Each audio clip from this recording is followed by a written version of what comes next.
കണ്ടല്ലൂർ ഗ്രാമപഞ്ചായത്ത് 14-ാം വാർഡ് ഗ്രാമസഭ സംഘടിപ്പിച്ചു. വർക്കിംഗ് ഗ്രൂപ്പിലെ 13 കൺവീനർമാരുടെ നേതൃത്വത്തിൽ 13 ഗ്രൂപ്പുകളായി തിരിഞ്ഞ് ചർച്ച നടത്തി.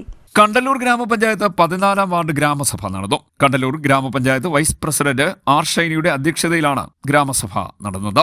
നമ്മുടെ 15 വാർഡുകളിൽ നിന്നും ഈ 13 മേഖലകളിൽ വിദഗ്ധരായിട്ടുള്ളവരെയും അതുപോലെ തന്നെ സന്നദ്ധ പ്രവർത്തകരെയും വാർഡ് മെമ്പർമാർ തിരഞ്ഞെടുക്കുകയും ഈ തിരഞ്ഞെടുക്കപ്പെടുന്ന 13 അംഗങ്ങളാണ് അവിടെ വന്ന് വിഷയമേഖലയായി തിരിഞ്ഞുകൊണ്ട് ആ ഗ്രൂപ്പിൽ ചർച്ച ചെയ്ത് എന്തൊക്കെ വികസന പ്രവർത്തനങ്ങളാണ് ഇനി ചെയ്യേണ്ടത്, ഇനി എന്തൊക്കെ ചെയ്യാനുണ്ട്, പുതിയതായിട്ട് എന്തൊക്കെ നമുക്ക് ഒരുപാട് ആശയങ്ങൾ ഉദ്യോഗസ്ഥർ പണ്ട് ചെയ്തതിൽ നിന്ന് വ്യത്യസ്തമായിട്ട് നമുക്കാണ് നമ്മുടെ പ്രദേശത്തിന്റെ വികസന പ്രവർത്തനങ്ങൾ എങ്ങനെ ചെയ്യണമെന്നുള്ളതിന്റെ ആശയവും കാര്യങ്ങളും ഒക്കെ ഉള്ളത്. ആ ആശയമാണ് ക്രോഡീകരിച്ചുകൊണ്ട് നമ്മൾ ഗ്രാമസഭയിലേക്ക് വന്നത്.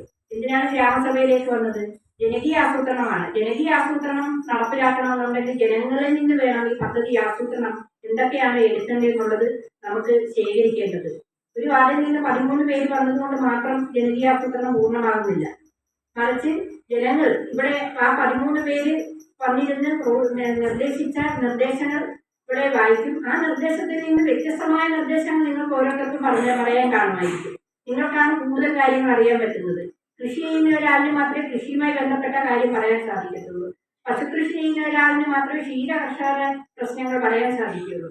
അങ്ങനെ 13 മേഖലകളായി തിരിഞ്ഞുകൊണ്ട് നിങ്ങളിൽ നിന്നും നിർദ്ദേശങ്ങൾ ശേഖരിക്കുകയും ആ നിർദ്ദേശങ്ങൾ കൂടി ക്രോഡീകരിച്ചുകൊണ്ടാണ് നമ്മൾ വികസന സെമിനാറിലേക്ക് പോകുന്നത്. ആ വികസന സെമിനാർ കഴിഞ്ഞിട്ട് വീണ്ടും പഞ്ചായത്ത് കമ്മിറ്റി കൂടുന്നു. പഞ്ചായത്ത് കമ്മിറ്റി കൂടിയതിനു ശേഷം DCPയുടെ അംഗീകാരം നേടുന്നു. അതിനുശേഷമേ നമുക്ക് പദ്ധതി ഇംപ്ലിമെന്റ് ചെയ്യാൻ പറ്റത്തുള്ളൂ. 14-ാം വാർഡംഗം റീന ഉദയൻ സ്വാഗതം പറഞ്ഞു. പഞ്ചായത്ത് വർക്കിംഗ് ഗ്രൂപ്പിലെ 13 കൺവീനർമാരുടെ നേതൃത്വത്തിൽ 13 ഗ്രൂപ്പുകളിലായി തരംതിരിഞ്ഞ് ചർച്ച ചെയ്താണ് പദ്ധതി രൂപീകരണ തീരുമാനങ്ങൾ കൈക്കൊണ്ടത്.